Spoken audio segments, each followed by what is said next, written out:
जैसा कि हम अक्सर सुना करते हैं कि फला जगह पर फला शख्स जिंदा हो गया, उसने मरने के बाद का हाल सुनाया और फिर मर गया। इसी किस्म का अजाब कब्र से मुताल्लिक एक वाकया गिलगित में पेश आया, जिसके बारे में बताते हैं कि एक शख्स कब्रिस्तान के पास से गुजर रहा था कि उसने किसी कब्र से ये आवाज सुनी कि मुझे निकालो, मैं जिंदा हूं। जब एक दो मर्तबा इसने आवाज सुनी तो उसने ये समझा कि ये मेरा वहम है, लेकिन जब मुसलसल उसने ये आवाज सुनी तो इसको यकीन होने लगा। चुनांचे करीब में एक बस्ती थी। वो शख्स इसमें आया और लोगों को इस आवाज के बारे में बताकर कहा कि तुम भी चलो और इस आवाज को सुनो। चुनांचे कुछ लोग उसके साथ आए, उन्होंने भी यही आवाज सुनी और सब ने यकीन कर लिया कि वाकई ये आवाज कब्र से आ रही है। अब यकीन होने के बाद उन लोगों को मसला पूछने की फिक्र हुई कि पहले उलमा से ये मसला मालूम करो कि कब्र खोलना जायज है या नहीं।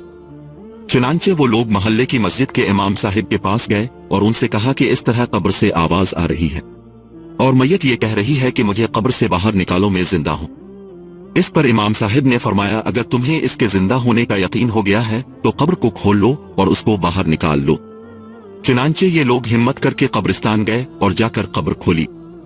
अब जो ही तख्ता हटाया तो देखा अंदर एक औरत बरहना हालत में बैठी हुई है और उसका कफन गिल चुका है।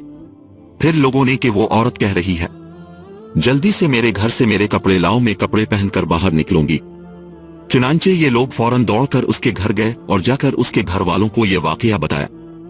इसके कपड़े चादर वगैरह लेकर आए और लाकर के अंदर फेंक दिए। इस औरत ने उन कपड़ों को पहना और चादर अपने ऊपर डाली, फिर तेजी से बिजली की तरह अपने कब्र से निकली और दौड़ती हुई अपने घर की तरफ भाग गई। घर जाकर इस औरत ने एक कमरे में छपकर अंदर से कुंडी लगा ली। अब जो लोग कब्रिस्तान आए थे दौड़कर उसके घर पहुंचे। उनको वहां जाकर मालूम हुआ कि इसने अपने कमरे के अंदर से कुंडी लगा रखी है। इन लोगों ने दस्तक दी कि कुंडी खोलो। अंदर से इस औरत ने जवाब दिया, मैं कुंडी तो खोल दूंगी लेकिन कमरे के अंदर वो शख्स दाखिल हो जिसके अंदर मुझे देखने की ताब हो, इसलिए कि इस वक्त मेरी हालत ऐसी है कि हर आदमी मुझे देखकर बर्दाश्त नहीं कर सकेगा, लिहाजा कोई दिल गुर्दे वाला शख्स अंदर आए और आकर मेरी हालत देखे।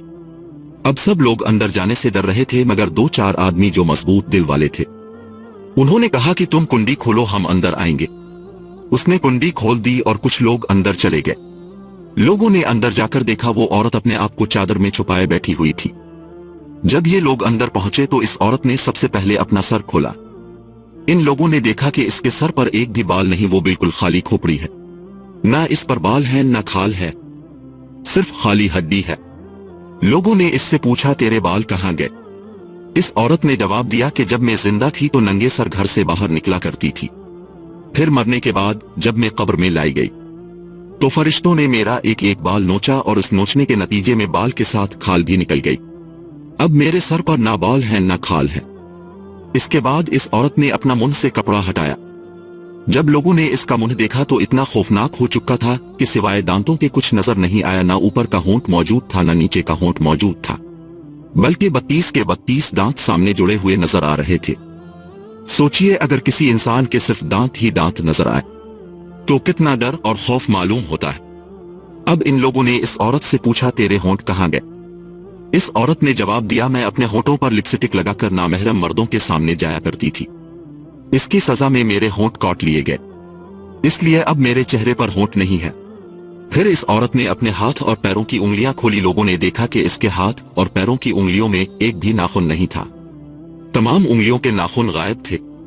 इससे पूछा, तेरी उंगलियों के नाखून कहां गए?